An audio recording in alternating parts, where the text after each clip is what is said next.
International Affairs Commentator Douglas Herbert is here to further explain this story.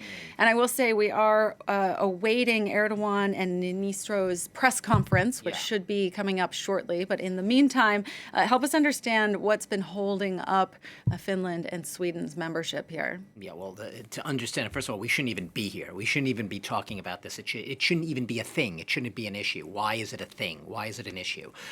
Look, Turkey and Recep Tayyip Erdogan, its ultra-nationalist, right-wing leader at the head of an Islamic conservative party, the Justice and Development Party, has been nothing if not a spoiler for NATO, the 30-member NATO alliance throughout. Erdogan has played it masterfully, using his role as one of NATO's most prominent members, joined the alliance 3 years after it was founded in 1949.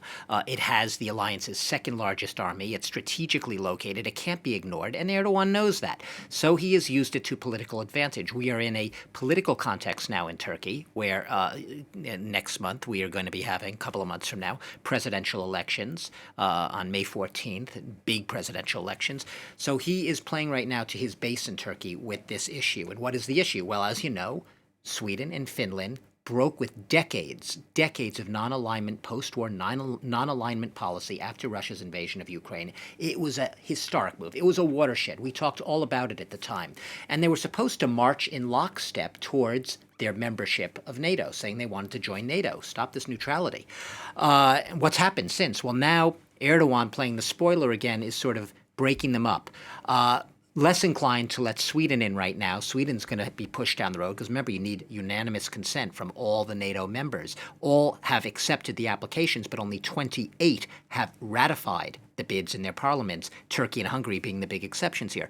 So Erdogan is basically incensed still, says Sweden hasn't lived up to its obligations, that it's harboring groups, Kurdish militants that it regards as terrorist organizations, existential threats to Turkey's national security, and also that it's allowed street demonstrations recently by anti-Islamic protesters who've burned a Quran, notably in front of the Turkish embassy. So Sweden is pushed back right now. Finland is stepping up to the plate, and he's really politicizing this. In a meeting today with Finland's president, he's expected to announce that he will have no objections to Finland joining separately from Sweden. Sweden's going to have to wait some more. It's expected he will say, Finland, you're okay to go ahead, which will then be sent to Parliament in Turkey to be ratified there, and eventually down the road, perhaps Sweden at some point. We don't know when. So does this all come down to Hungary then? What's Hungary's beef with Finland? Hungary's the other spoiler, right? I mean, and lo and behold, who's the leader in Hungary right now? Well, Prime Minister Viktor Orban. And we often say these names when we're talking about these issues in the same breath, right? We say Recep Tayyip Erdogan, we say Vladimir Putin often, we say Viktor Orban. They all have in common ultra-nationalist populist agendas playing to throwing raw meat to their base. What is Viktor Orban's beef, as you said right now?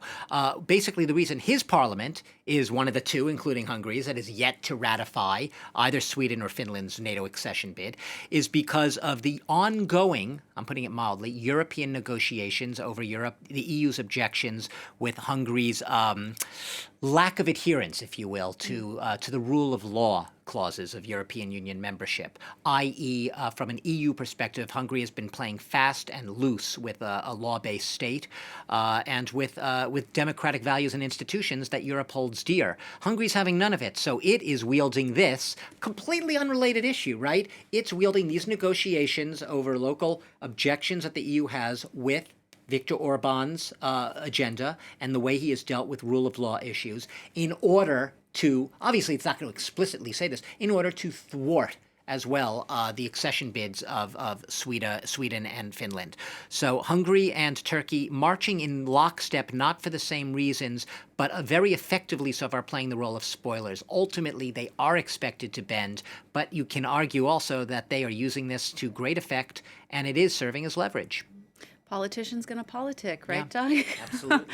Well, even though you think we shouldn't be having to talk about this, I do appreciate you breaking it down for us and sharing your opinion.